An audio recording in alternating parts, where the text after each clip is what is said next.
comment avancer efficacement dans ses projets, comment utiliser sa vie pour s'accomplir sur le plan personnel et contribuer sur le plan social, et comment agir en toute conscience. Allez, salut à toi pour ce nouvel épisode du format Cerveau Papier, épisode 19, où chaque semaine je te résume tout ce que j'apprends et je note dans ce carnet, afin de t'apporter de la valeur ajoutée dans la quête de l'exploration du potentiel humain, de manière synthétique et concrète, applicable et transférable. Bon, on perd pas de temps, let's go. Première information, c'est suite à la vidéo de David Laroche lors d'une interview sur YouTube. Il mettait en avant le fait qu'il fallait penser global, agir local.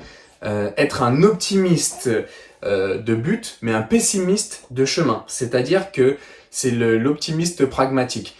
Il faut pas s'interdire de rêver, voir grand, mais dans le côté concret, eh bien, être lucide. Justement, lui, ce qu'il aimait bien, c'est faire le test du pré-mortem.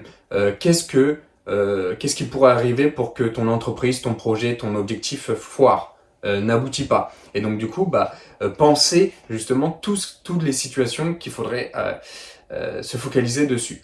Et ensuite, il a pris l'exemple de l'école Top Gun, donc c'est une école aviation américaine qui a vraiment existé par rapport à la guerre au Vietnam. Ils se sont rendus compte qu'ils n'étaient pas assez efficaces et ils ont mis la puissance de leur programme sur le feedback. Et donc, ils sont focalisés sur toutes les compétences nécessaires d'un pilote. Et ça, tu peux le transposer à ta situation à toi. Par exemple, s'exprimer ou n'importe, jouer un instrument de musique ou dans un sport.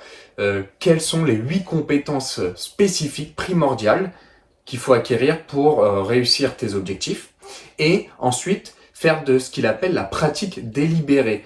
Te focaliser sur une seule compétence à la fois, mais y mettre toute ton énergie afin de capitaliser dessus et surtout d'avoir un maximum de feedback directement. Parce que bien souvent, par exemple, si je reprends l'exemple de l'école, c'est on fait un test et on a la note 2 semaines après. Et donc on a déjà oublié.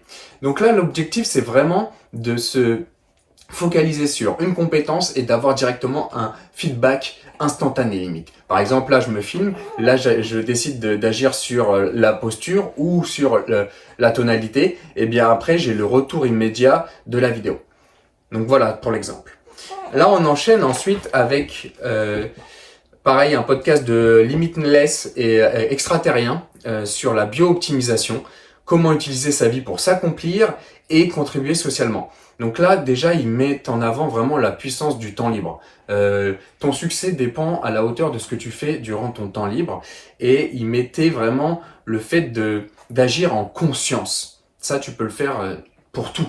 Et revenir aux sources. Donc connecter ces 5 sens.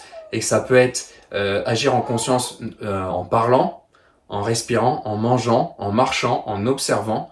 Et justement, vraiment faire attention au poids des mots, comment on respire, comment on mange, et même lorsqu'on marche, c'est vraiment se concentrer sur son environnement intérieur, se reconnecter à soi pour faire des choix plus éclairés, plus alignés avec ses valeurs profondes et mieux s'écouter. Parce que bien souvent, on agit en pilote automatique et on ne s'écoute pas.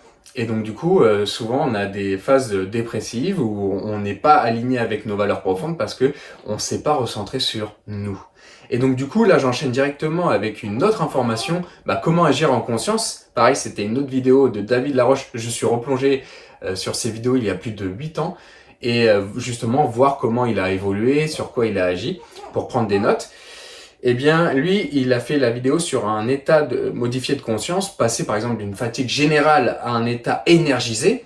Et donc, c'est agir d'abord sur soi, toujours agir de l'intérieur vers l'extérieur. Et il y a 3 étapes. La première étape, changer sa perception. Et donc, du coup, face à une information, si on a tendance à voir le côté négatif, eh bien, essayer de voir et de se poser la question, qu'est-ce que cette situation peut m'apporter de positif? Et donc, déjà, de changer sa perception des choses peut nous énergiser au lieu de nous apporter des ondes négatives. Deuxième chose, c'est le passage à l'action. On sait très bien que le passage à l'action, déjà, enlève toute peur, enlève toute appréhension et tout sentiment d'inaction et de frustration. Et on sait que l'inaction apporte plus de regrets que le passage à l'action. Et la dernière étape sur laquelle on peut agir, c'est sur nos prises de décision.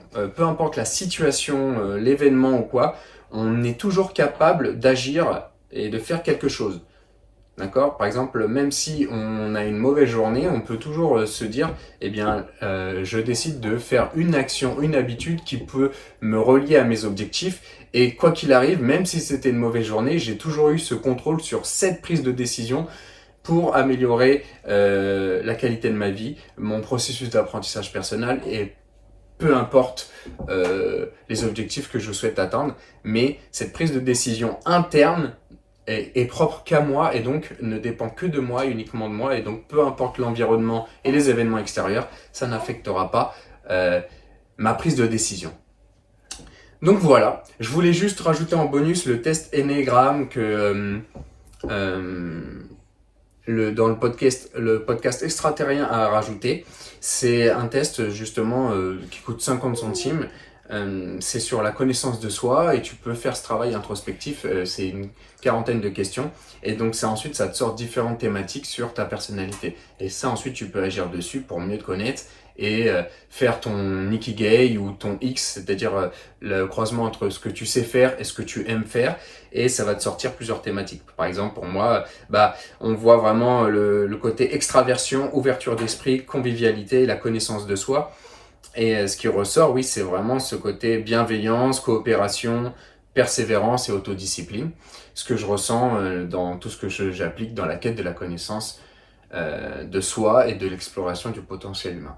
Donc voilà pour aujourd'hui, petit épisode dans cette tiny house, belle expérience. Nous on se dit à la semaine prochaine pour un nouvel épisode et on n'oublie pas, jamais parfait, toujours meilleur. Allez, ciao!